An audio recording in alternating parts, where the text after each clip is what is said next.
Bueno, vamos a ver cómo se resuelve otro ejercicio de estequiometría. El enunciado que nos dan es el siguiente, que la caliza, nos dan la fórmula de la caliza, no tenéis que saberla, la fórmula esa os la daría yo, se descompone formándose cal viva y dióxido de carbono. El dióxido de carbono sí que tenéis que saber cómo es, ¿no? Me dice, escribe y ajusta la reacción. En este caso nos piden que escribamos la reacción, pero nos dicen cómo es decir, que tampoco tendría mayor problema, ¿no? Luego nos preguntan el número de moles de cal, es decir, de CaO, que se produce a partir de 1 mol de caliza, y luego la masa de dióxido de carbono que se obtiene a partir de 1 mol de caliza. Bueno, vamos a empezar escribiendo la reacción. Pues la reacción lo que me dice es que el carbonato de calcio, que es este compuesto que en el enunciado le llama caliza, ¿vale?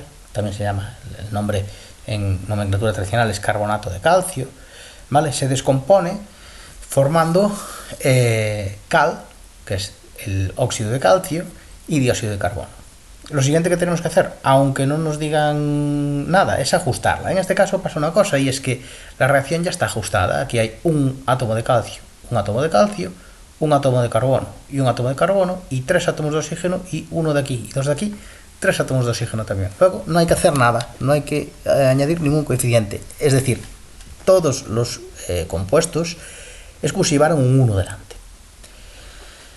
¿Qué es lo que nos mandan a hacer ahora? Pues lo que nos mandan a hacer ahora es un cálculo estequiométrico, es decir, un cálculo de cuántos moles voy a tener de una determinada sustancia. Me dice que calcule el número de moles de cal, de óxido de calcio, de CaO, que se producen a partir de 1 mol de caliza. Entonces, como siempre, tenemos que identificar cuál es el dato que me dan, que me dicen el número de moles de cal que se producen a partir de 1 mol de caliza. Entonces, esta es la cantidad que me dicen, 1 mol de caliza, esta. Y lo que me preguntan es el número de moles de cal, es decir, el número de moles, X moles que voy a tener de esta sustancia. Como ya tengo todo en moles, no me hace falta hacer ningún paso previo, simplemente paso a plantear la regla de 3 directamente, ¿no? Lo primero que se plantea es una línea con los coeficientes del ajuste, es decir, que 1 mol de carbonato de calcio da lugar a 1 mol de óxido de calcio, y entonces 1 mol, que es el dato que me dan, me dará lugar a X moles de carbonato de calcio. Esta es una regla de 3 simple y inmediata. El resultado es 1 mol de óxido de calcio. El apartado C, lo que me pregunta es cuántos gramos, cuál es la masa de dióxido de carbono que se obtiene a partir de 1 mol de caliza. Lo mismo que antes, tenemos que identificar cuál es el dato y cuál es la incógnita. El dato es 1 mol de caliza, es decir, el dato es 1 mol de esta sustancia, y la incógnita son X moles de dióxido de carbono.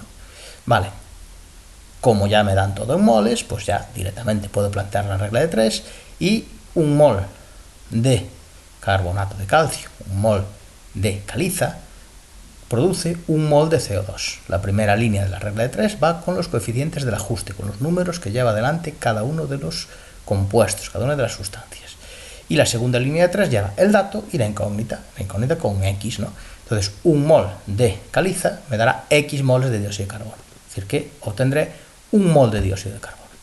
Pero, ojo, porque me pide la masa de dióxido de carbono. Y yo aquí acabo de calcular son los moles de dióxido de carbono. ¿Cómo hago para calcular la masa si yo conozco los moles? Pues muy fácil. Para calcular la masa sabiendo los moles, lo que tengo que hacer es multiplicar la masa por la masa molecular. Tengo que calcular, por lo tanto, la masa molecular del dióxido de carbono, del CO2.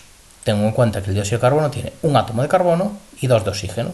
Por lo tanto, la masa molecular será 1, un átomo de carbono por lo que pesa cada carbono, más 2, porque hay 2 átomos de oxígeno, por lo que pesa cada oxígeno. La masa molecular del CO2 será 44,009 gramos partido por mol.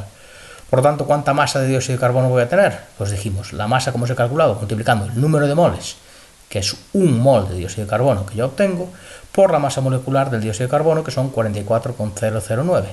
Es decir, que voy a obtener 44,009 gramos de dióxido de carbono.